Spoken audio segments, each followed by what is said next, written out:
Hello and welcome to Spurs Kings TV. It is Monday and we're not talking about Spurs today. We're going to talk about the Premier League instead. I need a night off Spurs, especially the weeks that we've been having.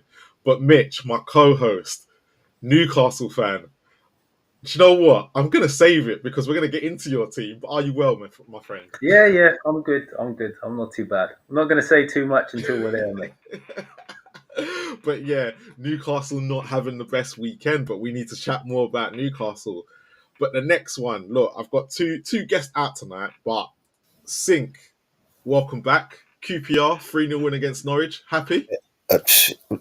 Yeah, I didn't even know where that result came from, but I'll take it. I'm very happy with the boys. Good performance, clean sheet, most importantly as well. So that is crazy. It's like, but the thing is, to be fair, I was just waiting for results to turn, and I feel like that we might get relegated, we might not, but I don't. We're always down there, but somehow we always manage to save ourselves. So I'm not even really stressed about it too much. The other side of the next year, it'll be a different story. But yeah, feeling good.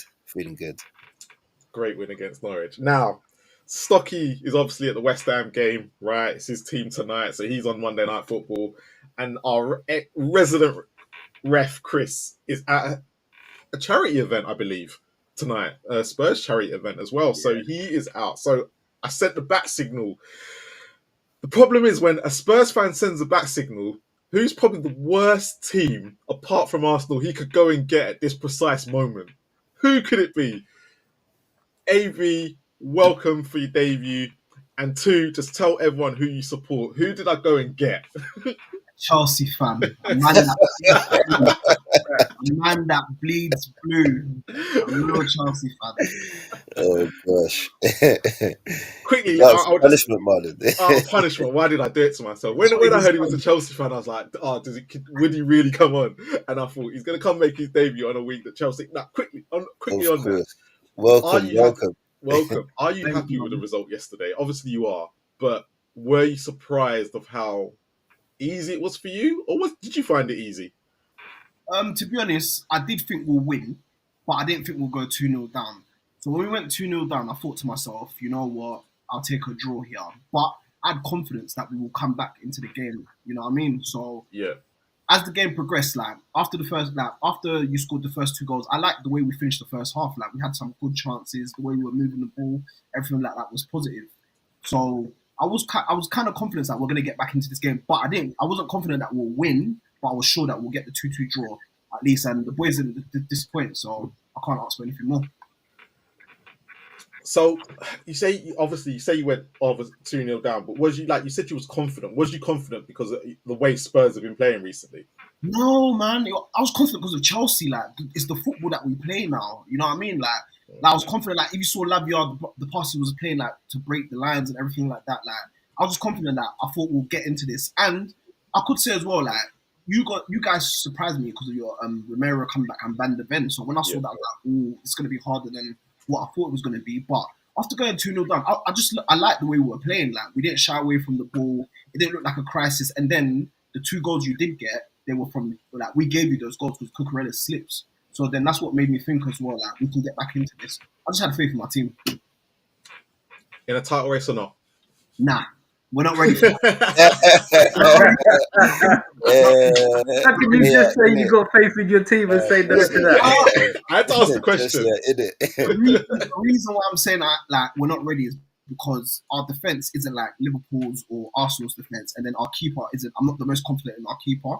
But what I would say is that obviously the boys are young, so they're all naive, so they just go out and play. So really and truly, right now, I'm just enjoying being on top of Arsenal and laughing at all their fans, basically. That's going to get you some browning points. Our club was a club in crisis at one point, a few months ago, but now, I'm just smiling. So yeah, I've got no complaints. No problem at all. So let's get into it now. The reason why we didn't ask Mitchie about his beloved Newcastle is because our first question tonight, and Mitchie, I'm not going to start with you, right? And the reason why I'm not going to start with you, because I want to speak to the two boys first and then get your opinion on it, because you know more about the situation on it than anybody else. So Sing, I'm going to come to you first. Have Newcastle outgrown Eddie Howe? It was they come back twice against Brentford, but Brentford always seem to be in control. And the results have been up and down for Newcastle, a bit like Spurs. And and the owners are probably trying to find some consistency at the moment. Should Newcastle be doing a lot better considering some of the, even though they haven't got the extent of the squad they want and the money, the resources that they can have, but they do have a better team than they're currently showing, correct? Or am I just reading too much into it? To be honest, I think it's a little bit more complicated than what it looks. I feel like Newcastle is a tough puzzle to solve because, like you said, they've got the resources there, but they have to stay within the rules. And to stay within the rules, they've actually got to They got to make way for players to go in order to bring players in. And the thing is, for Newcastle, selling the players that they don't want to sell is where they're going to make the money. Like selling the players they do want to sell isn't necessarily going to get them the funds that they need in order to get the big players that they need to step on to the next level. Um, I mean, with Eddie Howe, he's got them into the Champions League before. With Bournemouth as well, he got them what the highest position he got them was ninth. So I wouldn't say that that Newcastle have outgrown them particularly. I just think it's a tough puzzle for him to solve and able to bring in the quality that he needs to step it up to the next level. Because that's what Newcastle needs right now. They just need to recruit higher caliber players, and I feel like they would be able to consistently challenge in that top four, and then push on to maybe even challenge for the title. AB, I'll bring you into it as well, right? So look, Newcastle at the moment currently sitting 12th in the league, right? At the moment, they've won 5, drawn 5, lost 5. So it's pretty like median, right? Where do you see this whole Eddie Howe situation? Do you think they need to go out and get a better manager, or do you think Newcastle are exactly where they should be? The problem with that question is that have they outgrown Eddie Howe? But if Eddie Howe leaves, who do they go get to replace him? That's the problem. And then obviously with the financial situation where they can't spend the money that they have, what top manager is going to accept that? For example, so 100% Newcastle should be doing way better. They got Isak, they got Gordon, they got Barnes, like they got Guimaraes, like. But you have to respect the job Eddie Howe's done at the club. He took them into the Champions League. Joe Linton, I thought he was absolutely rubbish when he first started playing for them. He turned him into a central midfielder, good player, for example. So I wouldn't say Newcastle have outgrown Eddie Howe. I would say they're just going through a tough time, and it's unfortunate because that they're not able to make no big signings to improve the squad. For example, like I think the last big signing they had was Tonali. I think they got Barnes after, but you need to make your team better all the time. For example, and whereas they're not able to do that, it's got a bit stagnant. For example, so I wouldn't say they've outgrown him, not yet. Mitch, obviously you're the Newcastle fan. This is your club. Look, there's a lot of speculation in the media, and the reason why I've brought it up today is because I think everyone. Well, I personally think Newcastle should be doing a lot better. I think you've got some good players. Yes, you've had injuries there and up and down, but to be where you are, won 5, lost 5, drawn 5, I'm kind of thinking, he got him to the Champions League. Yes, he had to juggle with the Champions League last year, so I let him off. But he hasn't got that excuse this year. So are Newcastle fans happy, or do you expect? It's not even to say you should be top 6. You should be fighting for it, but should you be a lot better than what you're showing? We've had a very weird season so far. So we seem to pick up points in games where we're not playing well, and then against big teams we play well and pick up points, and then against some of what you call the lesser teams, we've been terrible a few times this season. So it's a little bit of a mirror of what Tottenham do. It's just we draw a few more games. We chuck a few draws in the middle as well. I wouldn't say we've outgrown Howe, not quite yet, because a little bit like AB said, we've just gone stale this season. We haven't improved the starting 11 at all. And in the Premier League, you stand still, you go backwards. And I think that's what we're seeing a little bit of at the minute. And we just need to try and keep in touch until January, and then just bring in a couple of fresh faces that can potentially improve that starting 11. Because the only players we signed over the summer, they improved our squad a little bit, Yeah, but they didn't add anything to the starting 11. And we're just seeing the same players doing similar things. The only difference is Tonali coming back from his ban. So if I said to you, okay, where do you expect Newcastle to finish by the end of the season? Say you had a decent January. Say Yeah. you got in two decent players in January, right? First team players. Where would you expect Newcastle to finish at the end of this season? Well, if we got two players to improve, And one at where would centre you back, improve? Yeah, where would you improve? Because I know Sven Botman's been a massive miss. Like yeah, he's he'll be back not long after Christmas. yeah. So I would say we need one centre back and a right winger. And if And you they're got the two those, positions. if you got those, where would you expect him to finish? Well, it just depends on how far away we are from everybody else. Because at the minute, I think we're about 5 points off fifth. So that to me still says we're in touching distance. Because if you look Yeah, at what Chelsea did the second you're half of last season, you're 7 points away from City at the moment, who are lying in fourth, and then you're right, you are 5 points away from Nottingham Forest, who are lying in fifth. So, the table, if you turn the table upside down as well. However, you are 11 points from 18th. So yes. it's very middle ground, and like you said, if you stand still, you are tend to go backwards. So in this situation, is it more likely you'd go back, or is it more likely you go forward? I can't see us falling further back behind, to be honest. I really can't see it. I think we're just in one of them patches where sometimes things aren't going for us. We have the odd off game, and it makes it look even worse. Like the Palace game was horrendous. Brentford on the stat, when you look at the stats, it wasn't that bad, but watching it, it was, because we conceded some really poor goals. Yeah, and that's the biggest thing for me. We're conceding really crap goals where we're giving the ball away. Even against Liverpool, we gave the ball away too easy, and they got 2 goals from that. We need to cut that kind of stuff out. If we don't cut that out, then we're not going to improve. If we do, I think we're now scoring enough goals for us to start moving up the table again. AB, I want to quickly bring you back in as well. Like, if, as Mitch says, if Newcastle were to go out and get a winger and a centre back, what is the minimum that Newcastle should be finishing, especially with the squad that they have, and considering they ain't got no Europe as well? I don't know, because the Prem's hard, man. Like, the Prem is so hard now. Like, I don't know. I'll say top 8 would be decent, because if I feel like the top 4 is going to finish the way it might finish, then you got the 5th and 6th. I'll say top 8. Top 8 will be good for them, because I don't know. Fair enough, they ain't got no Europe, but everyone's gone better. Like, Nottingham Forest, like, they're having a fairy tale moment. Like, but it's not even easy. Like, they're giving teams problems. There's Brighton, there's Aston Villa, there's Tottenham, who's Tottenham, but sometimes they can be good. So I think like they've got a lot of competition to like try and even climb into the top 6. But I'll say top 8. Sink. Yeah, mate. Okay, say Newcastle do finish 8th. Obviously, the owners have higher ambitions than 8th. Would they think about pulling the trigger on Eddie Howe? I think they would.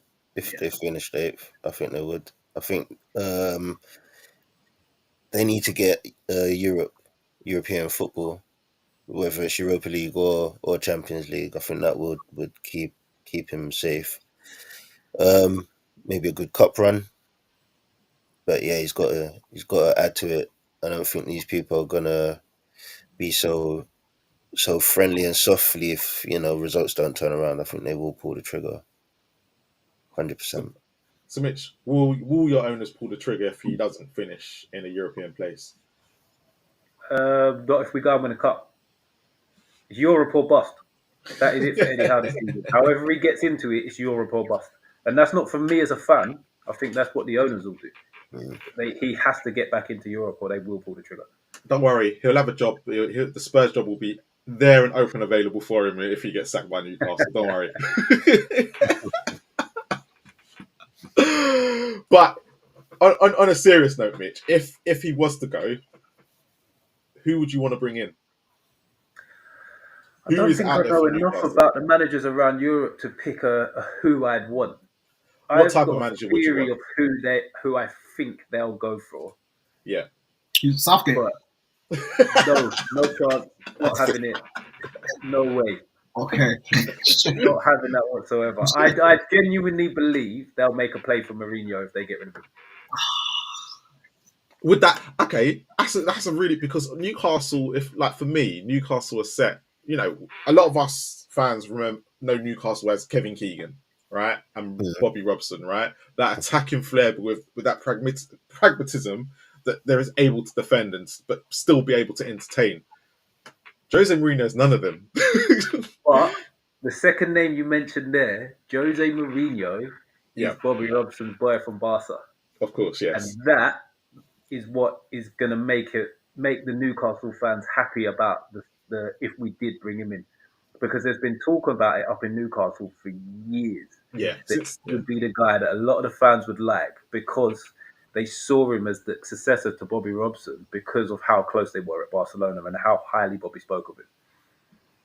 it's just the opposite in football, isn't it? Though, for being It is the honest. opposite in football, but he plays a certain brand of football, but he wins things. Yeah, he And, gets and results. that's the key for Newcastle as a club now. We've got to break that mold of not winning stuff and get back to it.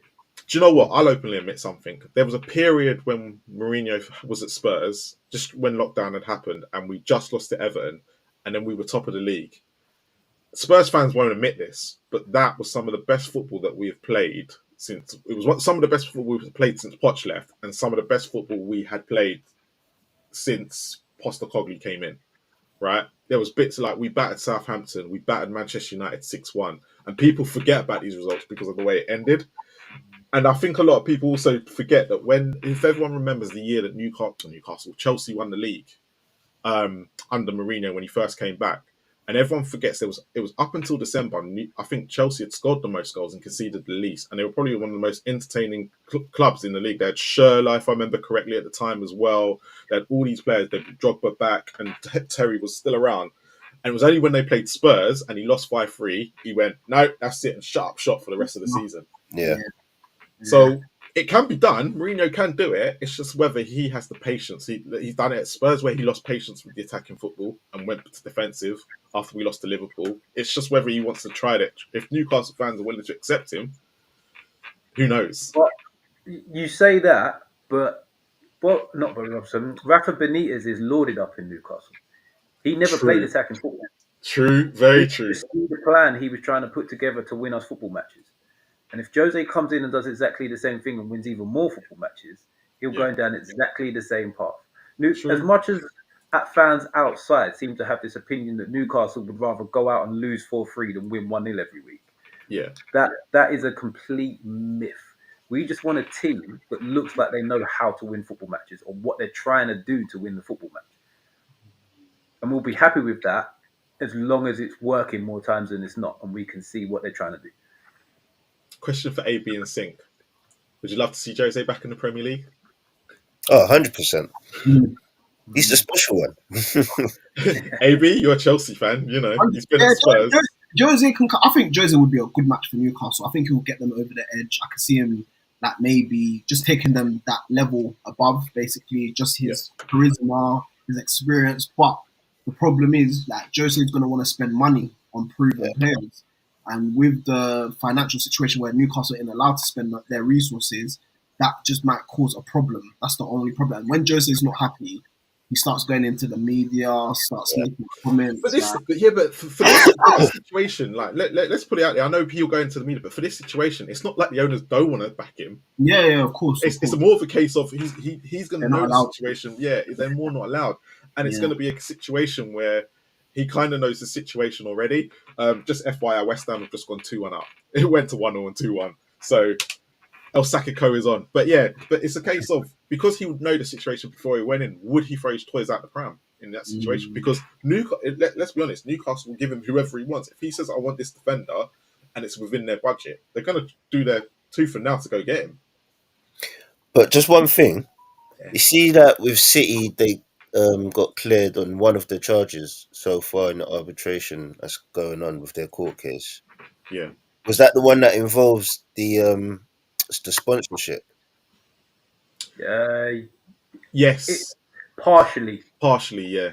Okay, partially. so but the rules, so they got away with it, but the rules are, so the Premier League are trying to make it more strict into how. So that's what I'm saying. So if there is that loophole, can Newcastle exploit that?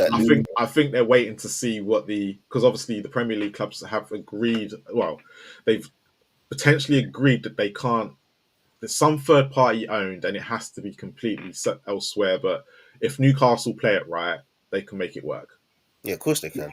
And, I think and we're this is gonna the game. That is the exact game we're playing, by the way. Yeah. Because Oh yeah, we still haven't got a sponsor for the stadium.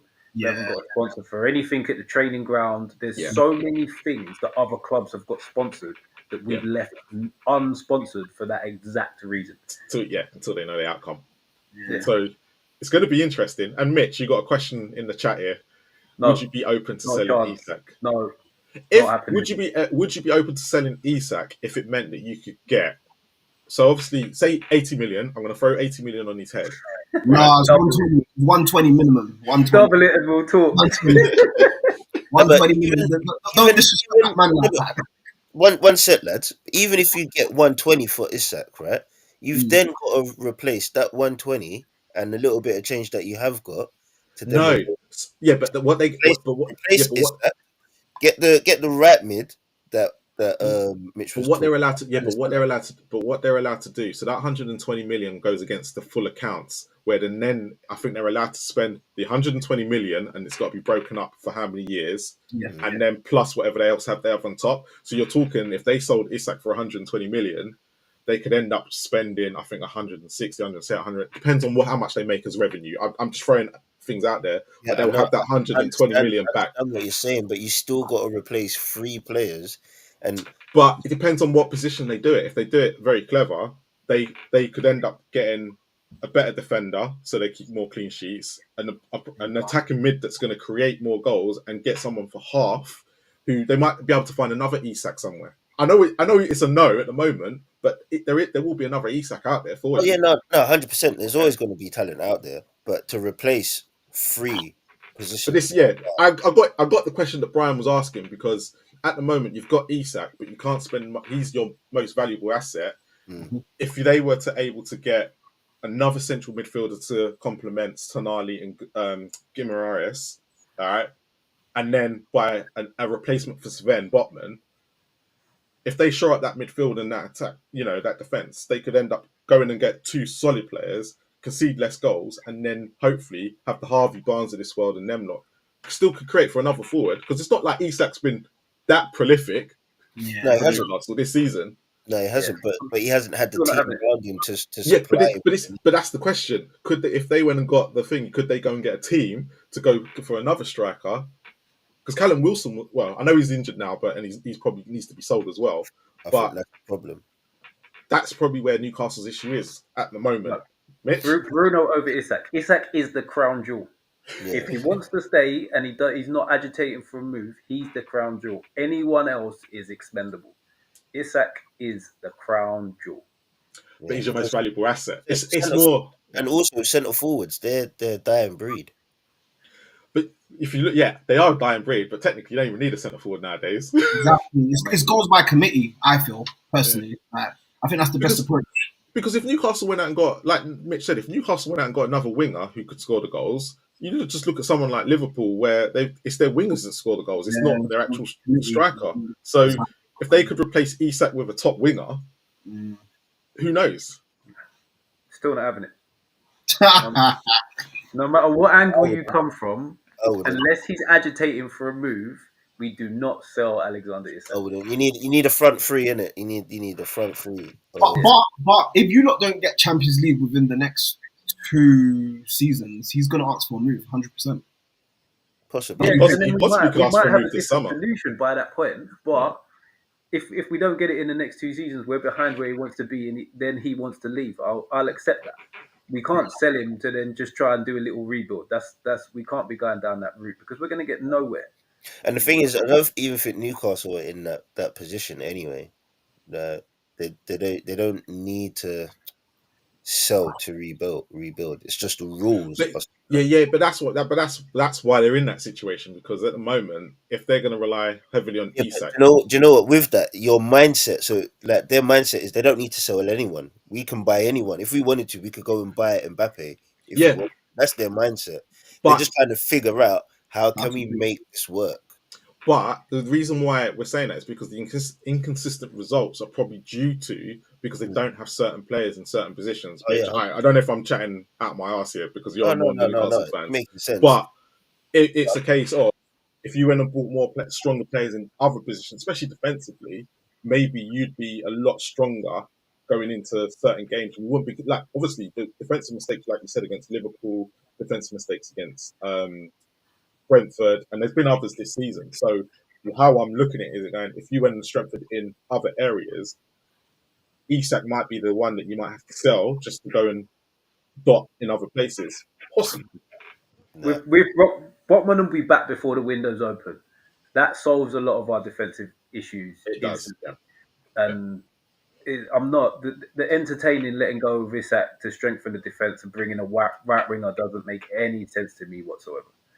Nick No. Pope, does he Huh? need replacing? Nick Pope, because he's getting on a bit. Does he need replacing? Nah. He's been a bit. The reason why I'm asking because this season hasn't been. He's hasn't been at his best. I know you lost him last year and you need him badly, but he hasn't started this campaign. I've seen him make a greatly. few mistakes. Yeah. That's why I'm asking the question. It was only because he came up at the weekend. We're getting to that point because once Botman is back, we will look to play out from the back a lot more. And Pope is horrendous with the ball at his feet. Yeah. There ain't many. As an old school goalie that will catch it, save it, come out and clear it when it goes over the top of the back four, he's very, very good.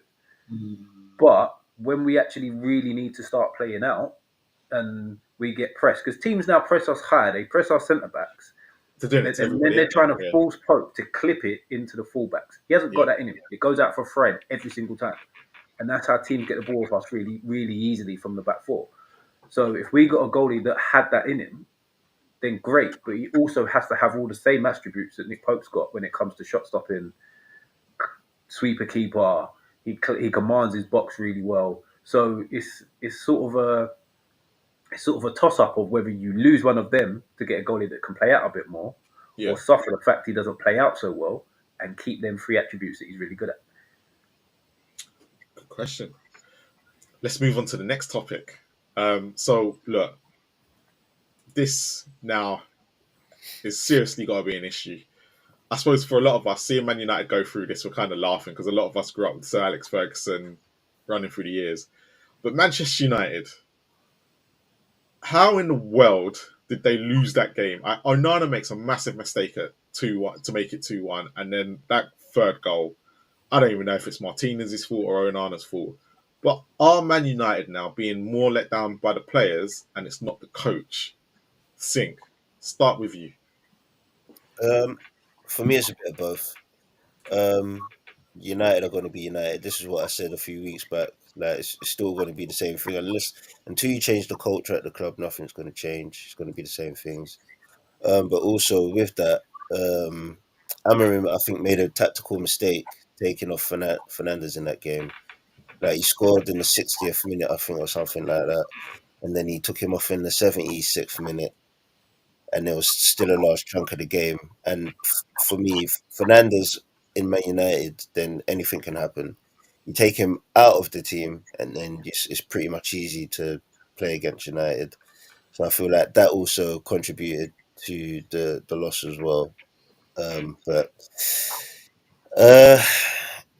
going forward, can Amarin be the guy to change and go back? Basically, is 3-4-3 going to work for Manchester United? Because this is a massive change for them.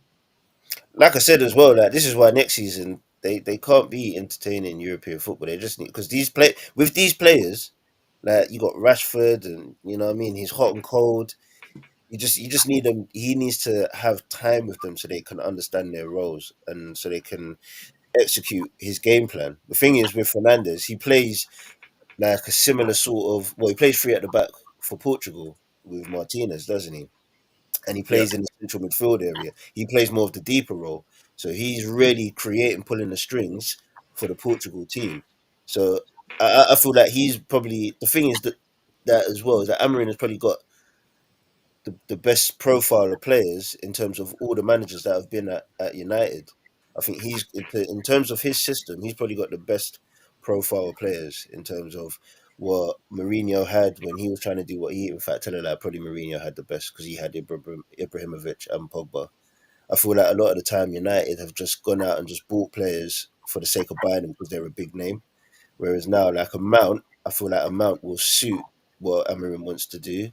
Xerxes, I feel like he will suit what Amorim wants to do once they understand fully how to implement his game plan. But I just think it's going to take time. It's just going to take time. So AB, I want to bring you in on it because obviously Brian, I just saw in the chat, said they got his starting lineup completely wrong, right? So this is the lineup that Man United had out there. So they had Onana obviously in goal. They had Yoro, De Ligt, and Martinez as a back three. They had Diallo playing on the right, Mainu, Ugarte, and Dallo as the four across. And then he had Fernandes, Garnacho, and Højlund. For you, is that not a good enough team to be beating Forest at home as well? Probably, if you look on paper, probably, but then again, are the players really good enough, and are they suited to his system? For example, like I know Ugarte played for Amorim at Sporting Lisbon, so he should know the system. But I think I think Fernandes played a bit further forward. I don't know if it was that kind of like inside forward, but that don't suit Fernandes though. You know what I mean? That's the problem. It don't suit him at all. So in a sense, he's playing out of position. So what do you really expect from him? Basically, I think that's the main issue with Man United right now. Unfortunately, Amarin's coming to work a miracle, but there's a lot of probably dead wood that they need to get rid of, I'd say. Like, for example, and what I'd say as well, like some of the players that they did buy, like for quite a bit of money, for example, Ugarte and De Ligt, they weren't starting at their clubs previously. It's not like Man United when I got took a starting 11 player from another team. Mazwari wasn't starting at Bayern. De Ligt wasn't starting at Bayern. Ugarte, Luis Enrique didn't like him. He was on the bench for the second half of the season. So I think that's the problem. Like they're not going to buy like proven quality. You're not going to steal a player from another team. The other team's kind of saying, yeah, by all means, take him, give us the money.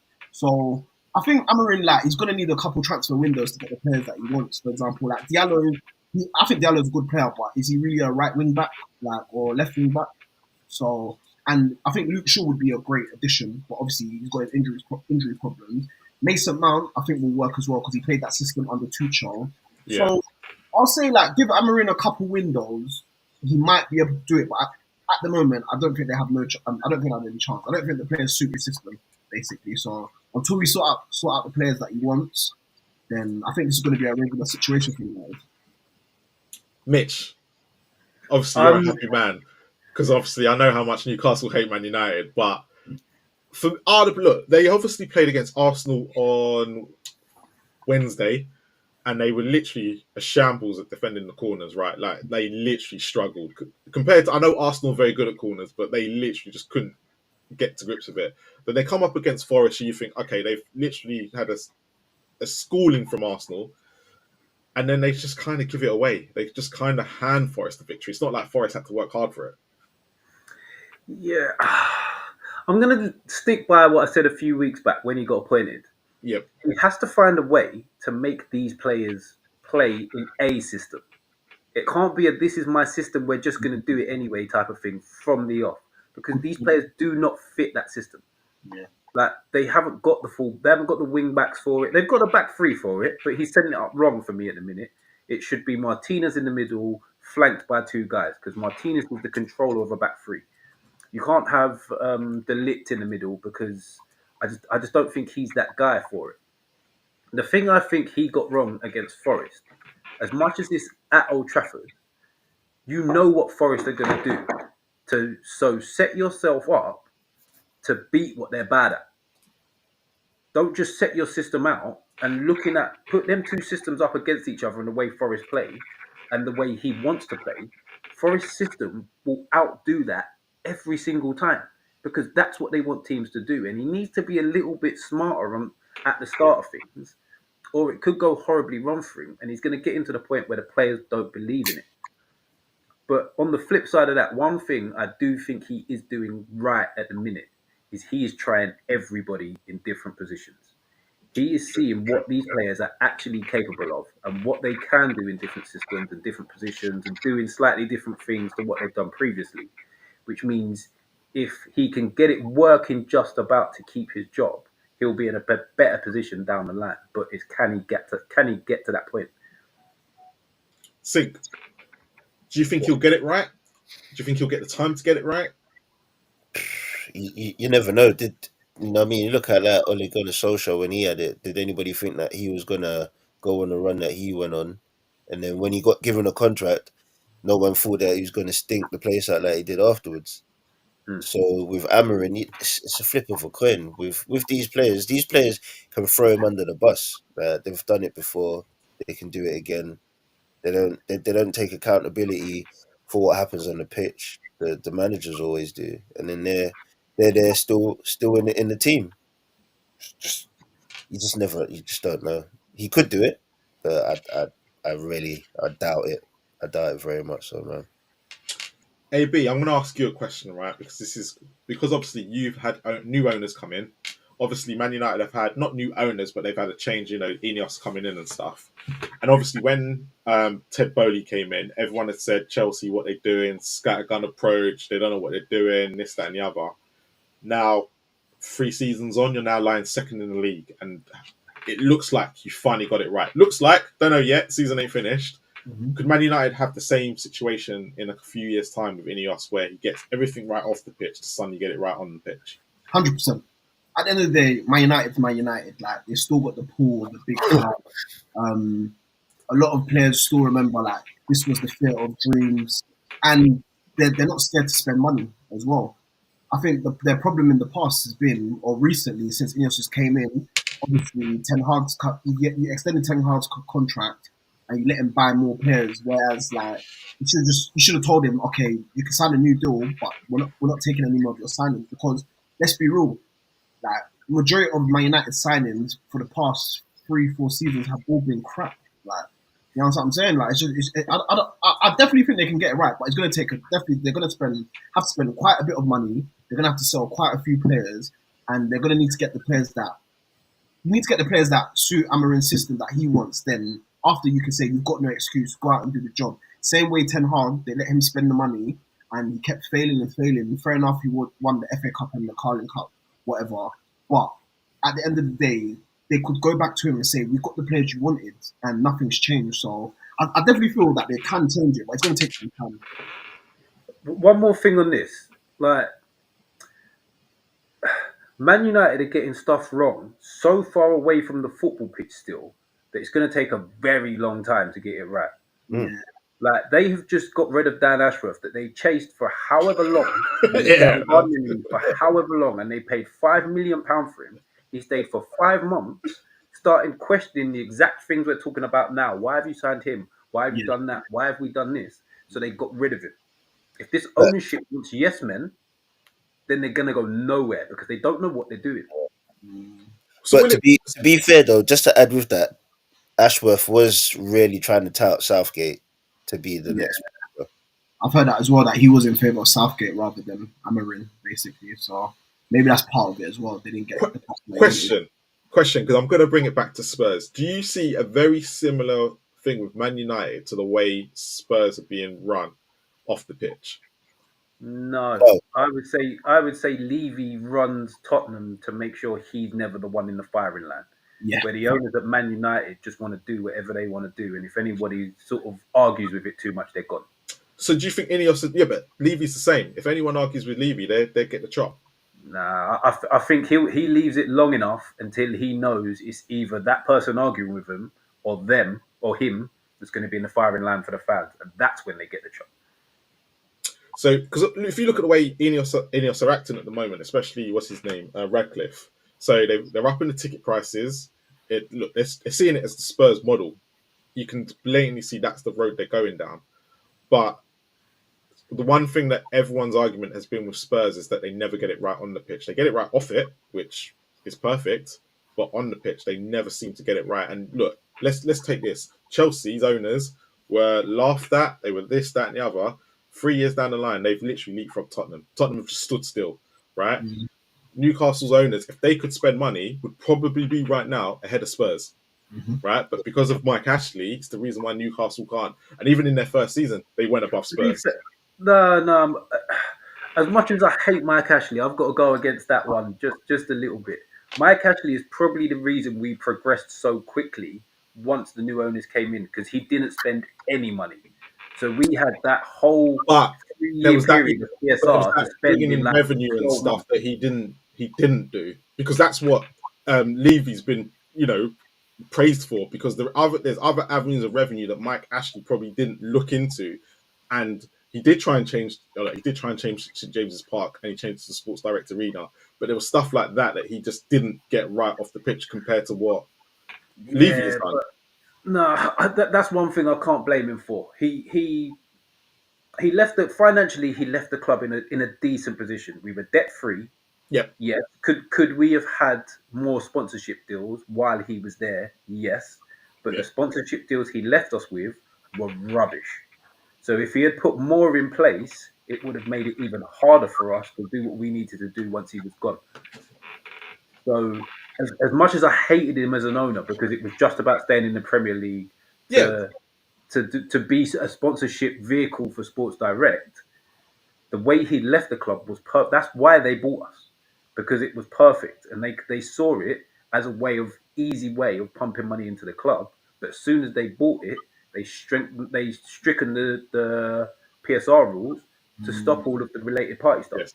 Levy did that, by And the way. that wasn't that wasn't Mike Ashley's fault. I'll blame him for everything I possibly can, but that's not on him. But my point is everyone looks at Spurs and goes, yeah, off the pitch, great, but on the pitch is just standing still, doesn't really want to move forward.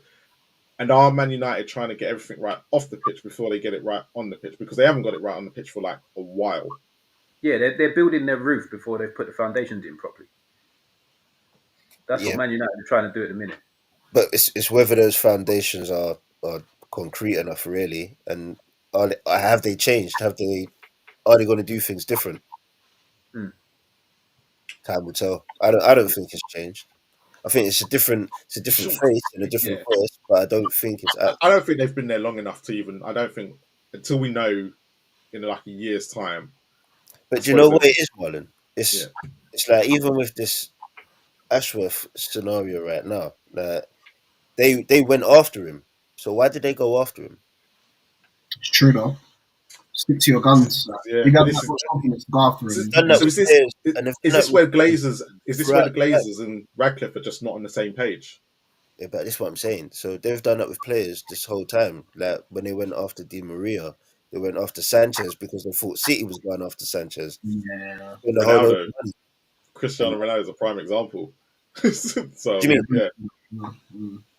No, but Ronaldo's different because Ronaldo actually, produced. If you look at his numbers, Ronaldo himself produced.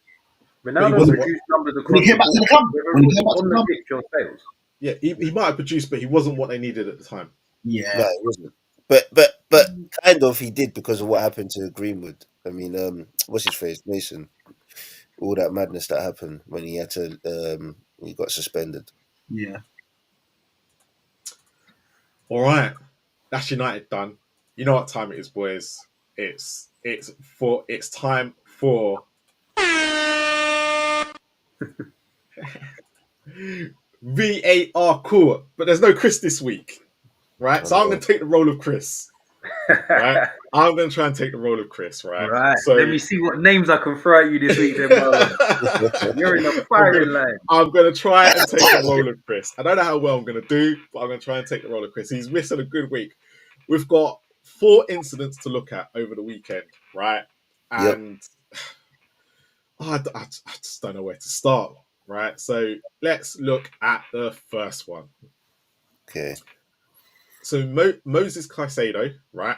And for me, I was doing the We Are Tottenham TV watch along, and I said this was a massive moment in the game, and I feel like it turned on this moment, right? And people are like, what are you talking about?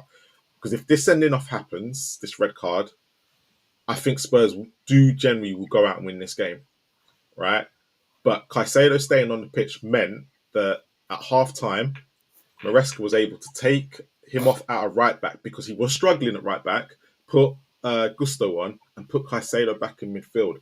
And I remember last year, and AB might be able to confirm this better than I can, but Caicedo and Enzo Fernandez were the two that he had in the middle, Poch did, when they went on that long run. And it was the first time they'd actually had an established run in the team together without it moving about. And Chelsea played really well after that. So Moses Caicedo.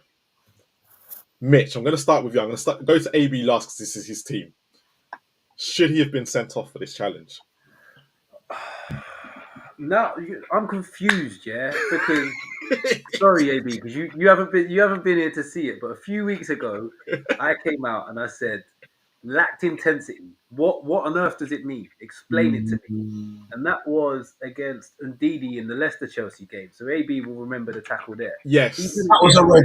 That was a red. That was 100% a red card. So last week, Tottenham get a red card. Who was it who got sent off against you last week? Miles. Oh, Tom Kearney. Fulham, yeah. A challenge I looked at and thought, I What can the see hell? why it's given, but it's not going to hurt a player. So again, you've got to say it lacks intensity. He got a red card. This week, this one, I look at it straight away, it's a red. It can hurt the man. He's missed the ball. It's above his foot. It's a red. Why has he not been sent off? We've gone from one to the other and then back to the first one all over again. Like, this is what I was saying the other week about don't create non-footballing terms that no one's ever heard before to make excuses for bad decisions. Just start getting the decisions right. It's frustrating. Sink? Okay, so for me, this is very much a 50-50 for me. If it was given as a red, I could see it like, yeah, no, that's a red. But also on the flip side, like Caicedo, like what happened from when I was watching from my perspective, Saw moves the ball, so he's dribbling, and then it kind of overruns, and then Caicedo comes and he's actually just trying to side foot the ball. He's not actually going studs in. If Caicedo was trying to stamp down on the ball, studs first, and he's trying to make impact with the ball with his studs first, I would say then it would be a red, definitely. But because for me he's trying to swing the ball and then Saw pokes it away, that's the intensity what Chris is talking about. He's making a genuine attempt for the ball, but Saul pokes the ball away at the last second. And if you watch it in real time, it happens so fast that you'd miss it if you're following the ball. So for me, I could understand that it would be a free kick given as a yellow card. For me, it's a 50-50. But I could very much see the yellow card and a free kick. AB, obviously you just said a minute ago that Cole Palmer and Ndidi should have been sent off. So what's the difference between this one? Why you said? Actually, why I'm asking you what's the difference? Do you think it's a red card first, and is there a difference? You know what? It could have gone either way. If you got a red for that, because if that was against my team, I'll be saying red, red, red. So like I could see it being a red card, but then I can see what Sink said as well. I can see it as a yellow. It wasn't like I don't think he done it purposefully. I think it's because Saar moved the ball and he's missed it basically. But if it was called as a red card, do I have many complaints? Not really. Not really. I think it would have been unfortunate. But if that was against my club, if someone done that against us, I know I'll be screaming red card, red card, red card, for example. But I didn't think it was malicious. There was no malicious intent. He just went for the ball, and unfortunately, he missed it. So, yeah. So, I think there's one more thing that comes into play to why I think it didn't go to VAR, and that's Lavia. And I think you two are both right in the sense of Saar kind of loses control of the ball. Yeah. And yes, they've said there's no intensity in the challenge to make it dangerous. And I'm kind of like, well, it's still dangerous play because we've had the argument about Curtis Jones for nearly 2 years now. No, over a year. This is the same kind of motion. Yeah. It's the same motion, man. What I say about Jones? That example every time. That is never a yellow Me card. and Sig have never agreed on see what you're saying, but let me talk about Curtis Jones again. I'm always going to bring that up. For me, it's very similar. It's very similar to that. Because Lavia and Saar actually get caught together, and you're right. Caicedo goes to basically hit the ball, but he misses it. But Saar stretches his leg out because he miscontrols it. So there's no intensity to actually go into Saar. So I can kind of see why they didn't really look at it. I think if they would have looked at it, he was off. But personally, as a Spurs fan, it's a red card, and I think it does impact the game. But from the referee's point of view, I was confused, but I got it because, as Chris has told us before, Mitch, It's the intensity behind it and whether it's dangerous or not, which I don't get. Do you know what it is? Do you know what it is, Marlon? I think if there's a stamp in motion, so if your studs were coming down, Yeah, it would be different. It'd be straight But red. this is my point on why it frustrates me, yeah. Because the Ndidi one, the weight was on the foot that he made the challenge with. The Kearney one last week, the weight was on his standing leg, so was less dangerous. This one again, Caicedo's weight is going through his foot that's made the contact with the player. So again, it's more dangerous, it's more intense, and I don't get why this word intensity is being used completely I think wrong. that I think what it is that word intensity, because obviously at the end of the day, Caicedo is swinging through to kick the ball with some sort of force, so there is going to be an intensity in the swing of his foot. But the difference is what they need to change that word is the stamping motion. That's what they mean. Yeah. If he was stamping down with his studs coming down on over um SAR's ankle, it would be a straight red. But Yeah. because he's swinging his leg forward to make connection with the ball with his instep, not with his studs, that's why. That's why it's that intensity. I understand it now. Now Chris has explained it. I understand it all. That's why for me, I still stand by Jones. Jones wasn't a red card. It wasn't. If that was man, this season, dangerous, man. Jones wouldn't be a red card. Dangerous. But they hadn't even made up intensity when Jones did that. This is the thing this is why I'm frustrated with this word intensity, because Yeah, they need they've to change. literally made it up to create another grey area. Yeah. We need less grey areas. Yeah. So why bring this word into the game? Maybe the word should be malicious intent. Yeah, Be. that would make a lot more sense. And I think you're right. I totally agree with all of that, and I don't want to see red cards for stuff like this because he's a little bit late. But it's the way they're using it to sort of cover up when things have gone wrong in games where everybody's like, "Well, that looks wrong." Yeah. Let's just chuck a new word in there to confuse everybody so that they believe that we're actually telling the truth. Yeah, no, 100%. So, Mitch, red card for you? I don't want to see them as red cards, but I feel like this is more of a red card than Kearney's last week, so I've got to go red card. Sink, red or yellow for you? I'm gonna go yellow because I feel like this is an old school 50-50. Like I said, wasn't that if it was that stamping motion, it'd be a red card. But for me, it's a yellow. AB? I look bad if I say I'm going to sit on the fence because I'm a Chelsea fan. Hey, look, we've got another one for you next, so don't worry. So honestly, I could see it going either way. If he got a red card, as I said before, I would understand. But I can see why he didn't get a red card as well. So I have to sit on the fence. I really have to sit on the fence. Well, as a Spurs fan, it's a red card for me. All day long, I thought it was he could have broke his leg at some point. The way he's gone down his shin, he could have. But it is what it is. If I'm going by the rules, Chris is right. There's no intensity in it. It is just a mistake. So let's go on to the next talking point. Same game. Now, I didn't actually see this in real time. Of course you're going to say that. Right? Of course you're going to say that. Of course you're going to say that. But I'll say you, AB. Here But I'll it say is. you. No. This is the But I'll say you. Look at it. No, but also, I didn't see this. I really thought, what the hell is Lavia doing? Why the hell is he going down? And I didn't really see it till the next day because, obviously, as a Spurs fan, I literally went from watching the game and I didn't get to see this afterwards. But now after seeing it, I'm kind of like, did he really mean it? I don't think he did. However, Mitch, go on. This kind of stuff frustrates me, yeah, because he knows exactly what he's doing. There was a similar one in the Newcastle-Liverpool game where Van Dijk trots over to Gordon about 3 or 4 yards and nudges his shoulder out into his cheek. And I'm looking at it thinking, how's no one doing anything about it? It's naughty. It might be one of them ones that he thinks I'm going to get away with it because people don't think I'm doing it on purpose, but that's naughty. And without looking at their actual heights, I think these two are a very similar height. So to catch man in his temple with your elbow, you know what you're doing. Think? It is a bit naughty, but I think Kulu's playing dark arts there, and he's very lucky to get away with it. Is it a red? I wouldn't say it's a straight. I think it's dark arts in it. So if you play it well, and you execute it right, you get away with the dark arts. That's what it is. Nature of the game. It's belly of the beast. You just want Hey. AB to have a rant, innit? Yeah, of course. Of Mad course. inside my head, you know. Like, We've got him. Boys, we've got him. Go on, AB. We've got you. Go on.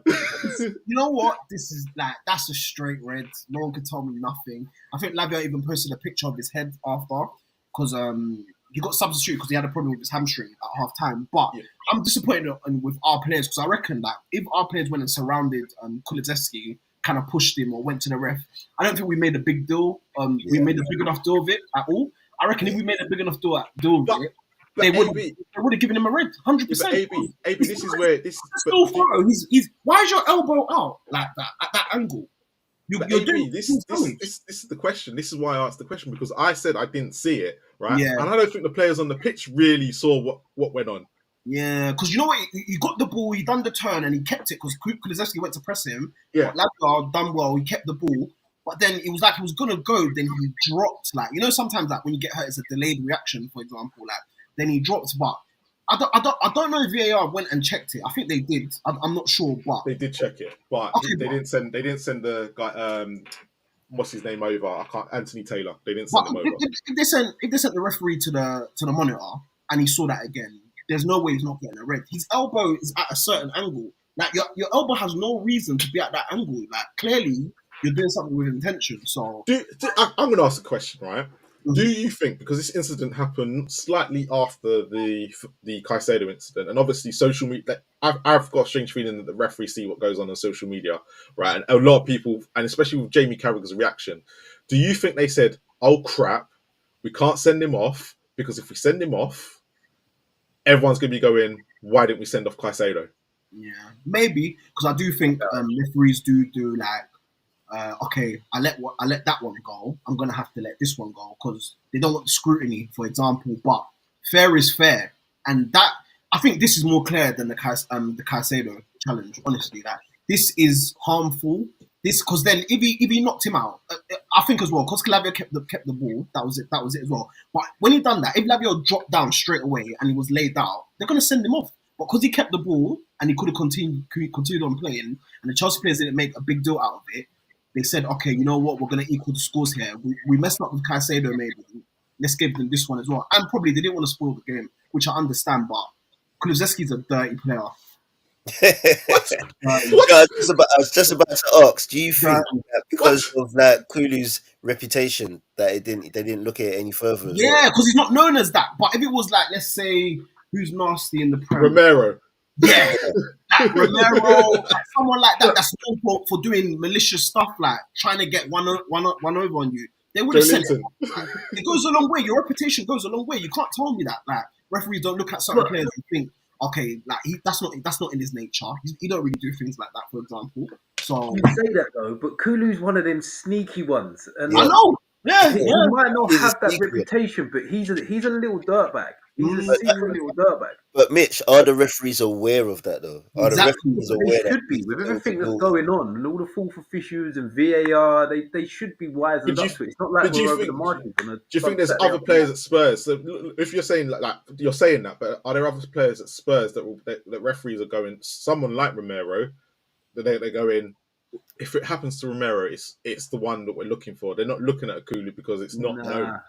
Because I think Romero's more of an idiot. Like he's not trying to be a sneaky dirtbag. He's just stupid and does dumb things every now and again. Well, I don't think that really plays into it. Well, but that's So, the thing. On the flip side, on this one, yeah. So say they are jumping to win a header, and he catches him in the face like that as he jumps. Are you saying red card or no? You'll probably get a yellow for that. Yellow for that.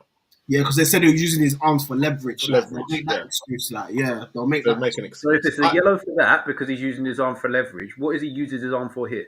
Thank you. It's a red. Yeah, It's a red. that's the thing. The only thing is that you might be able to they might be able to say is that is He was Levia grabbing onto his arm at the same time, and he was trying to get in front of him. trying to just He was trying to get for an him. advantage. Like, I do understand what you're both saying, and the elbow comes across, but where it comes across, but it feels like he was trying to get in front of him, and his head just suddenly because Lavia is in front, his head goes towards because of the way his body shape is to protect the ball, and that's how Kulu just ends up hitting him in his head. I don't know if it's on purpose or not. Yeah. I'm a Spurs fan. I don't know. Right? For me, I personally thought the reason why they didn't send him off was because they were evening it up and they knew they got the first one wrong. Yeah. To be Let me fair, ask you a question, you Marlon. used way too many words there for me to even begin to believe you, Marlon. Thank you. He's lying. He's lying. Marlon, can I ask you a question? If Go that, on. if that happened against you, say the roles were reversed, are you calling for a red card? Probably not. I probably wouldn't. Ooh, that's interesting. You're not calling for a red card if that happens to you. No, because I didn't see it. But look, remember, I didn't see it straight away, and I didn't even on see the it. highlights bit, they didn't really. When they showed it on, look, when Sky was showing it, they didn't really show it. And when you saw it in real time, you're like, because of where Lavia's head ends up going, and Kulu is trying to get in front. Look, we don't know if Kulu done it on purpose or not. If he has done, yeah, off, right? I'm standardly saying off. But if the boot was on the other foot, I would still be saying the exact same thing. Trust me, it's going to happen to us, and in a few weeks you're going to ask me exactly the exact same question, Yep. and I'll stand by it. Card. Yeah, I'll stand by it.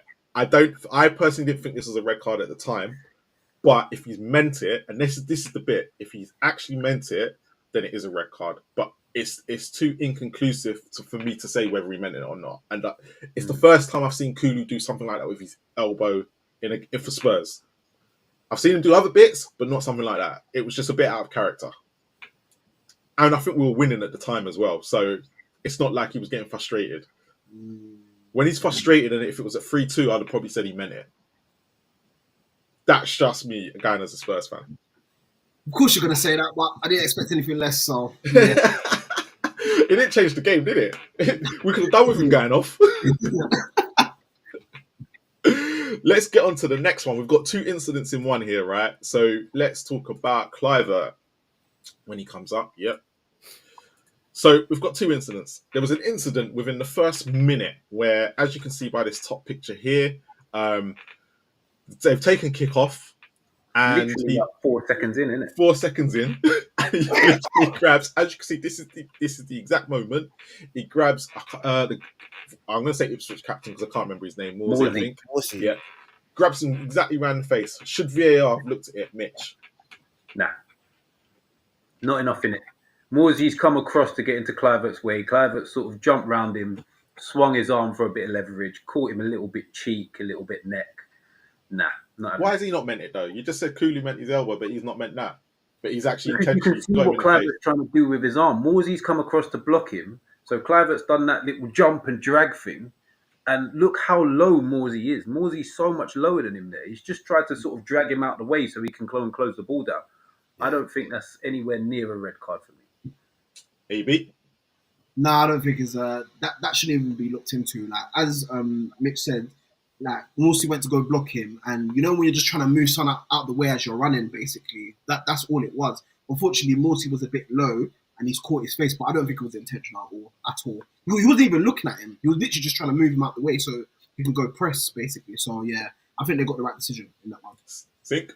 Yeah, I agree with the boys. I mean, if you look at the shot, he's fixated on the ball.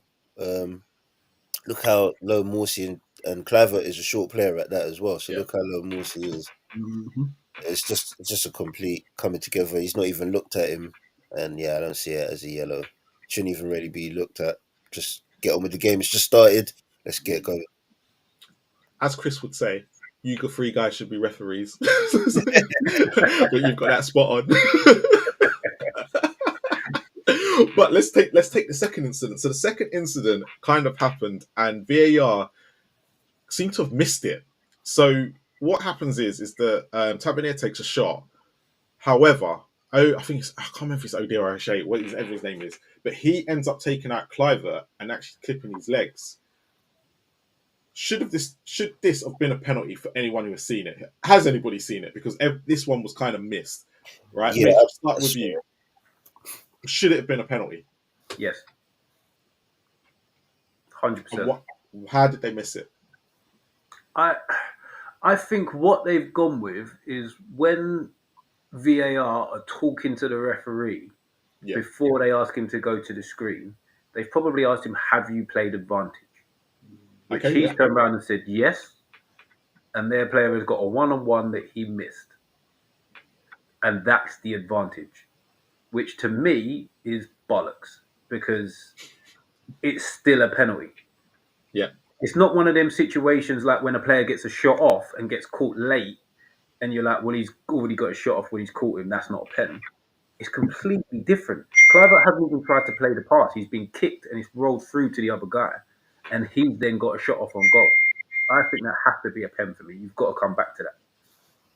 And it's still, it's not a new phase. It's still, as much as he has said advantage, it's not like it's gone on 10 seconds. 3 seconds later, the ball's hit the post. Like, it's still the same bit of play. Sink? Unfortunately, I think that it's not a pen. I mean, if the ref blew initially, then yeah, it's a pen. But because he has played advantage, it's not a pen. And because he's got the shot off, because if he scores and he doesn't hit the post, no one's not saying anything. They're saying it's a goal, aren't they? So, But it wasn't a goal. So should he not still? no, give the because he's had the advantage shot. back to He's had the Bournemouth? shot and he missed.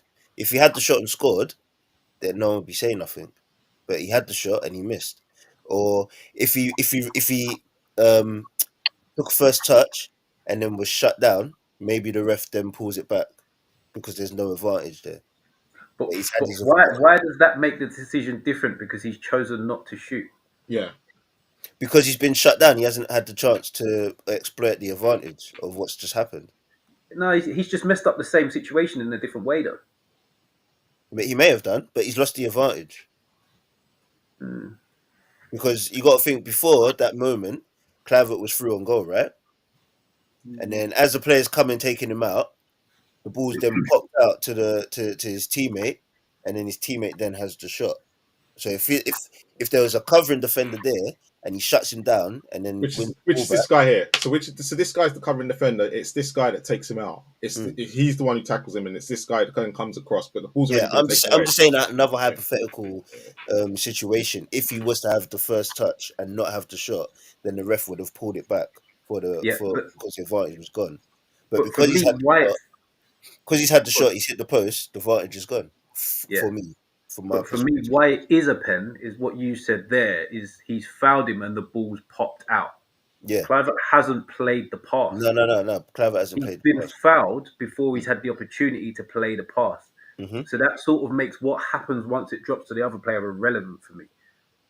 For you, but for the rules of the game, if the referee plays advantage and then your teammate has the shot and you miss the target, then you've missed your advantage. You've messed up your advantage.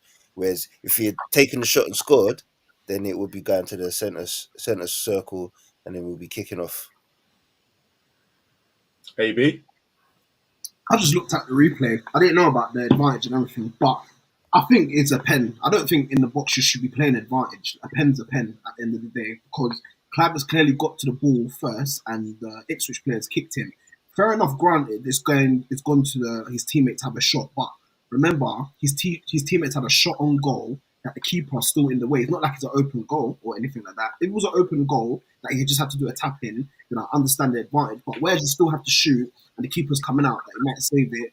I think you just have to go with the original, the first incident that happened, which is that there was a penalty that was done, for example. So yeah, I think it's a pen. I think they got that wrong. So 2 pens, 1 no pen, and even I don't even know. Do you know what? I'm gonna save this one, and is it Kulu or Caicedo? I'm gonna save them one for Chris next week as well to answer. You're a terrible referee, man. Yeah. Stop relying on VAR. Hey, I have to rely on the ref's law behind this one because even I was confused to why they haven't given it. But I think I think what Sinclair has said is exactly why they've not given this. Which I didn't know that I didn't even know that they give advantage in the box though. That's actually new to me. That's the first one. That's a discretion of the referee. Yeah, but I'll be angry though because it's not like the team. As I said, the teammate he's got a shot on goal, but he still has to beat the keeper. For example, if it's an open goal, granted, okay, you've got an easy tap in, but where you still have to kind of place the shot, you just have to go back to the original thing that happened. It's a pen. Who took the shot, by the way? Because it's not like it's dropped to like Mo Salah or someone like that. Who actually took the shot? Yeah, With his right foot as well, I think. right, As well. yeah, right foot. And he's left Yeah, footed. that's not a good advantage, man. No, Hey, Mitch, but the he's a Premier referee's League cut player, way man. up. Oh, is that a good enough advantage or not? It's falling to him. He's in front of goal. He's taking the shot. He's hit the post. Man on his weaker foot as well. Nah, I'm not having it. Not having it. All right, lads. Let's go to the last incident, right? And do you know what? When I first heard about this, I didn't even think it was an incident, but it seemed to cause a lot of stir on the socials. Now, Saliba gets the equaliser for Arsenal. Obviously, the second goal was disallowed for offside, and everyone said Martinelli was clearly offside. Mhm. But this one, I was listening to it on the radio, and then I watched it back, and I was like, even I'm not sure. But is Saliba offside, and have they got the camera angles correct? Now, if this is the camera angles we're going to have, then obviously he's onside. But everyone is saying that if you look at the frames and the bits before and after it, the camera angles are not conclusive enough to actually give you an offside, where the semi-auto one will probably give you a better angle, or a better, angle of this decision. So a lot of people are saying this is offside. Mitch, I'm going to start with you. When you first saw this, was you in the mindset as well? Was it offside or was it not? Because it's his body apparently, which is offside. He's more the bit that he can score with his in front of his leg, but because of the angle that the VAR has, it shows it that his leg is keeping him on. Yeah, this just smacks of me of if it was the other way around, something Arsenal fans would do. When I first saw the first still, I was like, "Oh, safe. He's easy offside." But looking at that still, my assumption was that little bit of white that you can see what they've drawn the line on. Yeah, I thought that was Saliba's arm. It's not. It's Robertson's leg. yeah. As soon as I noticed that was Robinson's leg, he's clearly onside for me. I don't even think there's a debate to be had here. All of this, they've got the wrong angle, and if you look at this frame and that frame and spin it round 360 and do it's exactly what the Arsenal fans did when we beat them 1-0 last season with the Anthony Gordon goal. Yeah. They came up with every excuse of why it shouldn't have been a goal. It's like he's onside. AB? I hate Arsenal, so I wish I could say that it was offside, but I have to go with Mitch. Like, it's on. Like, when I was watching the game live, I was praying that it was off, but then when I saw Robertson's foot, I was like, damn. Like, so fair is fair. I think it's onside. Like all these angles and everything, but the image that they showed on Sky Sports, when I saw it the first time, I was like, he's on. But I wish it was otherwise. But I have to be honest. Like, I think it's onside. Great decision. Sink? Yeah, I mean, even if you didn't have that angle Mitch is talking about, I think where you can't give a definitive yes or no, it should just stand. If you can't give a definitive yes or no, it should just be given. And Sink on that one, that's where I'm going to agree with you. I think you can't give a definitive answer on this. If you look at this, and I think Mitch is right, because it is Robinson's leg. Personally, even if it's that tight, you should always give it to the attacking team. Yeah, you'd say that because he was a striker. Yeah. He was like a hybrid, though. He was like a striker goalkeeper kind of Yeah, guy. for real. Yeah. Mate, I'm playing in goal now. Yeah.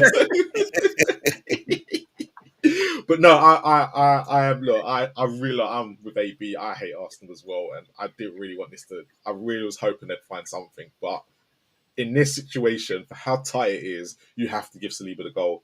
No matter what frame it's in or not, until you get to a point where you can get offsides completely spot on and not have this line in business, then you have to give it. There's no point disallowing it because, and if they did, could you imagine them moaning for weeks? They'll go back to this moment at the end of the season when they've lost the league by 10 points. It'd be like, no, it was that game against Fulham. Like, it's only 3 points, mate.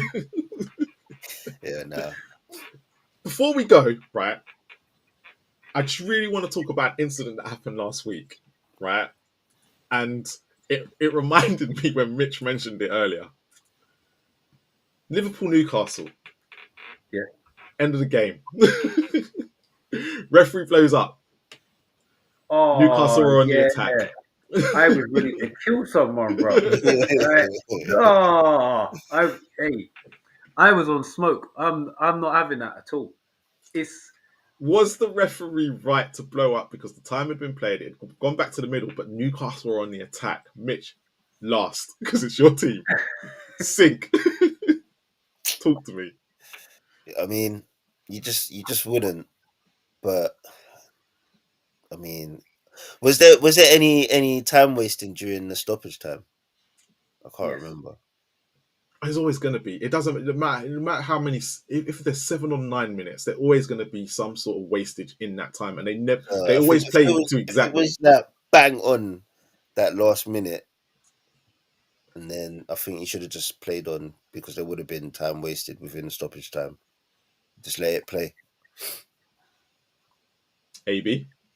I think your answer is going to be that you're going to decide your answer depending on who you support. If you're Newcastle, you're saying the referee's gone mad. If you're Liverpool, you're saying time's done basically. But as a neutral, I would prefer if the referee lets it at least let that play end basically. Let's see where it takes us basically. Yeah. Just for the entertainment of the game and you've gone where was it, in the middle of the pitch or something? Where did it Just go? past the halfway line, innit? Just past halfway. Yeah, they I literally. was taking the piss. Was it 3 against 1? Left our half. He's taking the piss. He's taking the piss. Yeah, there was an overload. He's taking You the know piss. what? He's Joe, taking the piss. I'm gonna try and find a picture because it was too funny. He's actually Mark, I taking can the piss. send you a picture if you want, man. And I've got pictures on pictures on pictures. I was ready to go. Can you I share just it? did the whole Arsenal thing on Twitter. I was on one, bro. I'm not gonna lie. Can you share it? Can you share it? Because if we, Yeah. so people can see. If you can share it, if you could just put the share button and we'll put it in, Right. Let me send you this. and then you can talk about it because it was. Do you know what? I look. Why Mitch is trying to find it? I can see why he blew up at the moment he did because it was just past the halfway line, and what they tend to do in those moments is when the ball goes back into the middle of the pitch, they tend to blow up. The problem that he's got in this situation is that Newcastle were on the break. Yeah. And it probably wasn't the right time to do it. But because I have sent you, I went back and forth on this video, because I had to find the moment he blew the whistle. Because it looks a lot worse if you go a second, it looks a lot better if you go a second one way, and it looks a lot worse if you go a second the other way. That picture I've sent you is the exact moment. It's literally just before you hear the whistle on the camera. All right, 1 second. While you talk about it, and I'll try. I'm going to get the picture up. So the reason it pissed me off so much, is that we were past the allotted time. I get it. We were 10. I think Pope caught it at 95 plus and 7 seconds. And there was 5 minutes added on. He didn't blow the whistle till 3 or 4 seconds later, after Pope had released it and it had beat the first Liverpool player. So we were 4-on-2 when he blew the whistle. That's what I mean. That's why it annoyed me so much. Because if Pope caught it and it hadn't left his hand and he's blown it, fine, I don't care, because he's like, right, time's done. If in his head time is done at that point, there is nothing Pope can do that is going to stop him blowing his whistle. So blow it when Pope catches the ball. Yeah, you've got a point there, though. Yeah, why didn't you blow it when Pope actually caught the ball? Or even when he kicks it, just blow up. It would have it would have popped out, but it wouldn't have built up.